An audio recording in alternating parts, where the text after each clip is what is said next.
अस्सलाम वालेकुम नाज़रीन, एक दोस्त है, सुनते हैं वो क्या कहते हैं। जी सर, क्या कहना चाहेंगे आप? मेरी जनरल बाजवा साहब से एक छोटी सी रिक्वेस्ट है हम्म। कि आपको पाकिस्तान की 7 लाख आर्मी की कमांड मिली हुई है। आपको अल्लाह ताला ने ये कितना बड़ा ऑनर दिया हुआ है, आपके लिए थोड़ा ऑनर है? आप अपने आप से ये पूछे कि आपकी नजर के सामने जो अदालतों में हो रहा है या जो आप पाकिस्तान में हो रहा है, ये ठीक हो रहा है? और इसको किसने चेक करना है, किसने रोकना है? एक आम शहरी तो इसको नहीं रोक सकता।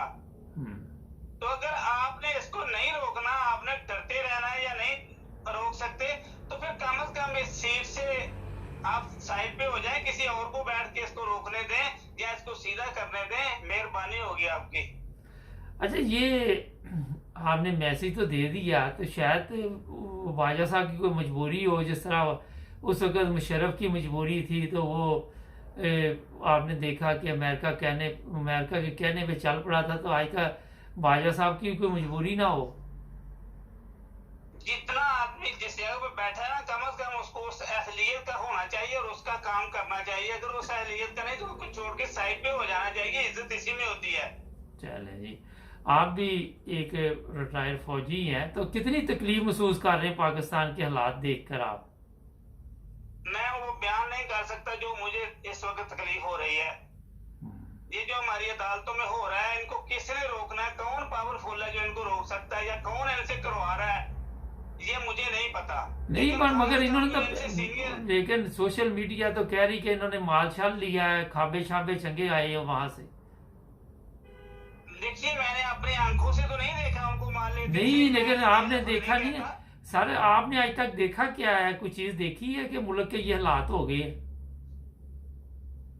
देखिए, देखने में यही नजर आ रहा है ना कि ये जो अदालतें हैं वो सीधा काम नहीं कर रही हैं, कानून को इधर उधर जैसे हेरा फेरी होती है ना, ऐसे कर रहे हैं। सीखा ही उन्होंने ये है, तो वो कैसे सीधा सीधा रास्ता अख्तियार किया? जब अदालतों ने सीखा ही यही है कि फोन पे फैसले होते हैं। आपका इल्म में जस्टिस की हो जी। इसीलिए मैं ये कर रहा हूँ कि उनसे ये कह रहा हूँ कि कम से कम अपने जमीर से पूछ के देखिए कि वो जो कर रहे हैं ठीक कर रहे हैं। अगर जमीर नाम की कोई चीज है तो यार ठीक करें, तो यार सीट को छोड़ के साइड पे चले जाए, ताकि आने वाली नस्लें इनको अच्छे लफ्ज से याद करें। अच्छा, आप सारे एक मिनट, सॉरी एक मिनट, ये बताइए, आने वाली नस्लों की किसी को फिक्र है यहाँ पे? वैसे भाई दी चलो फिक्र नहीं है तो कम से कम ये सोचे कि दुनिया जब आइंदा आएगी, तारीख इसीलिए लिखी जाती है। कुरान में तारीख के वाकयात पीछे वाले बयान किए जाते हैं, इसीलिए किए जाते हैं। उनसे जो गलतियां हुई हैं वो हम ना करें। सर, 70 साल से गलतियां हो रही हैं, तो आज तक तो सीखा ही कुछ नहीं हमने।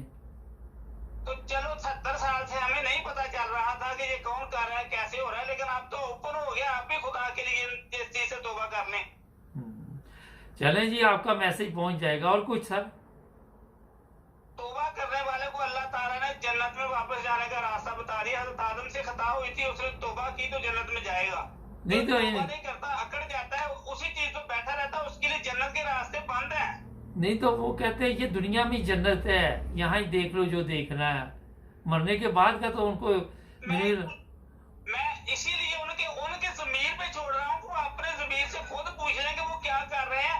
ठीक है तो करते रहे, अगर नहीं ठीक तो उसको छोड़ के साइड पे हो जाए। उनका जमीर जो उनको कहता है, कम से कम किसी की ना माने, अपने जमीर की मान ले। चले, बहुत शुक्रिया सर, बड़ा अच्छा पैगाम आपने दिया, थैंक यू जी। नाज़रीन, मकसद मेरा ये था बात करने का कि जन्नत उन्होंने तो यहाँ समझा हुआ है ना। अगर किसी को खौफ खुदा हो मरने के बाद कि दोज़ख में जाना पड़ेगा, जहन्नम में जाना, वो गलत काम ही नहीं करता। सब्सक्राइब करें, जुड़े रहे हमारे साथ।